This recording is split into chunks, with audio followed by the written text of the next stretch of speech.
Hey guys, Locky from e-Spurs Australia here to review quite a disappointing result there, the 2-0 loss at Anfield. Obviously this isn't a disaster. I'm not going to just melt down like you see some people doing. Losing happens, but the result, you can deal with the result, but the performance itself was no good. Nothing really good to say there. So yeah, a crappy way to start the day, getting up at 4 o'clock to watch that nonsense. But it is what it is. But why did it sort of turn out that way? Why was it so bad? Look, the easiest thing to say, and it's what everyone's been saying for a while now, is we've lost Vertonghen and Rose, and all the problems associated with that.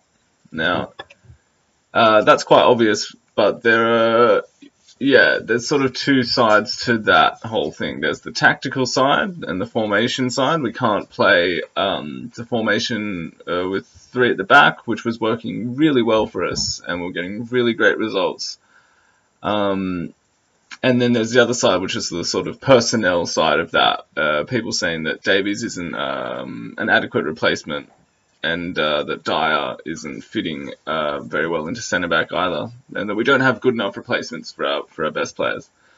Obviously, it's a bit of both. It also doesn't help if the rest of the team basically doesn't play very well either. And you're tempted to say it's been with that result there now, and Middlesbrough was tricky, but sort of within this context now, where we've got Sunderland, Middlesbrough, and now this loss, it's been pretty poor lately.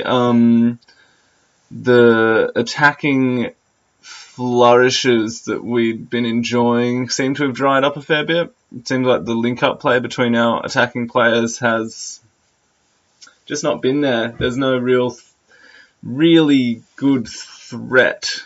We can't break down teams. In this game, it didn't even seem like we were about to break down a team. We weren't even passing around looking for something very often. Passes were very often going astray. Wanyama, usually immense and assured in midfield, he, while still defensively fairly sound, he gave the ball away a lot. Son, who, as I mentioned a week or so ago, he divides Spurs fans, I think, a fair bit. He'll show some positivity, but he'll also just make the wrong decision a lot. I was just shocked at how much he gave the ball away in the first half there. He just could not pass to another player, and it was so frustrating. He's a frustrating player because he's talented, but I'm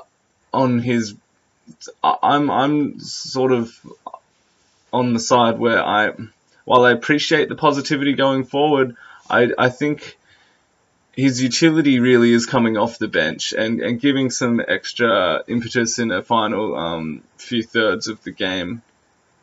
Whereas when he starts, he might be full of running, but I'm not sure what product he's actually making. I'm not sure what he's actually doing for the team a lot of the time. He wasn't pressing. This is, if we get back to this Davies issue, if Davies had adequate cover on that left from Son, then he wouldn't be coming under as much scrutiny as he has been, I think. Son sort of left him in the lurch a lot. So, not happy with his performance or a lot of other. Harry Kane, Christian Eriksen, Dele Alli, again, for the third week in a row, have looked disjointed. They just don't seem to be on the same page. And whether that's a tactical thing, whether that's because of the formation change, whether we're missing someone like Eric Lamela in there who offered so much going forward, it's it was a sad display. It was really inept. Wasn't good at all. Now we're gonna have to we've got to pull up Pochettino for this as well, because he chose the team, he chose the formation. And in the preview video, I sort of, you wondered, because of, our recent results against Liverpool, and even our sort of general inability to play against teams that are counter-pressing us or have a really good pressing game as well. I felt that, Liverpool have obviously struggled against teams that have sat back, whether it's a poor team like, Swansea, or a good team like Manchester United. So why were we going to just simply go, no, we're going to do our thing again and see what happens? Because time and time again, we've seen that hasn't worked at all. And while we might have scraped a few results sometimes, sooner or later, you're going to get punished. And that's what happened today. We were completely overrun. And I think it was just not a very astute tactical decision to just sort of go out there and try and play our normal game, even though we're under strength and we're playing with a formation that we're not entirely happy with at the moment. So I don't see why we didn't sit back and try and hit them on the counter attack. You knew they were going to come at us. I don't know why we just weren't a bit more cynical about this game. So yeah, I think that comes down to Pochettino and how he set the team up. He knew that the Davies-Mane thing was going to be an issue, so why have Son on that side as well? So you're going to have Nathaniel Klein and Sadio Mane, both with so much pace up against Davies, who has none, but you've got no cover for him as well. So I think it was tactically naive from Pochettino, and he deserves his share of the blame here as well. Just it's not just the players. He comes in for this one too. Now, a short little bit on Harry Kane as well. He didn't have a shot today. He looked just, he fit in really with the rest of the team, didn't he? But it's odd. He hasn't really had a good few chances. You wouldn't say he's had a really good game since West Brom, which was our last, really stellar performance. So whether his newborn child is sort of having taking a toll on his extracurricular life, and it's filtering down into his game, or like I said, whether the tactics and formation or players around him aren't playing well either, he's not seeming to be able to just pull something out of the bag and do something himself. Like, if the people around him aren't performing, if he is truly going to be this world-class striker and our hero for years to come, then he needs to be able to just by himself do something, do whatever it might be.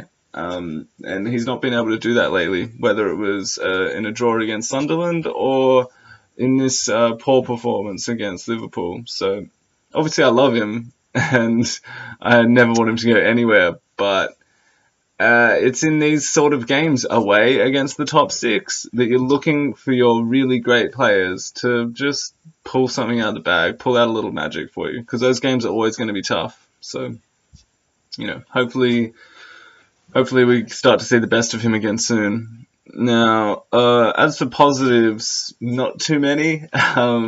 You got to say Dembele still had a really good game. The way he can just go past people and keep the ball is simply astounding at times. So it was sad to see the rest of the team not working as hard around him. Hugo had a great game. He was some really good saves. Couldn't really do much about the goals. And Toby Alderweireld, again, really, there was only sort of one instance where he pulled one of those amazing long passes out to the wing. But the fact that he can do that and just in general be pretty defensively astute. He did give away his first, I think it was foul, or at least card in a very long time. It was a very cynical and crafty challenge on Firmino in the second half to get a yellow, and you can just see that he knows what's going on so well. He can see the entire game, and he knew that he just had to put a leg out there, and cynical as it was, he knew what he had to do because we were in trouble. So I think those three are the only ones you really can say had a good game. None of the substitutes had much of an influence at all. And yeah, again, people are going to say, you know, these phrases are almost becoming tired, like, oh, we don't have a plan B, or our squad's not, you know, good enough. And, you know, there's truth to some of these things, but at the end of the day, sometimes you don't play very well either. So, I mean, it's a cacophony of reasons here that have led to a really poor performance against Liverpool.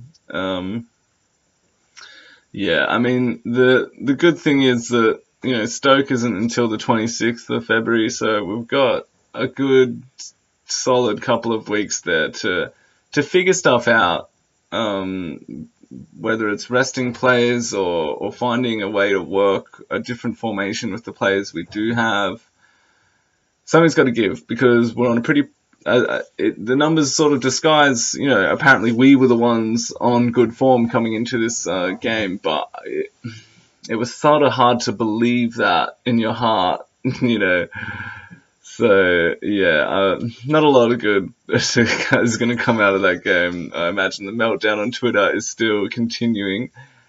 Um, that's going to be about it for me. I'm going on holiday for a couple of weeks, so you probably won't see a video from me for a while. But if you wanna make one, just pop one together and email it to the address below.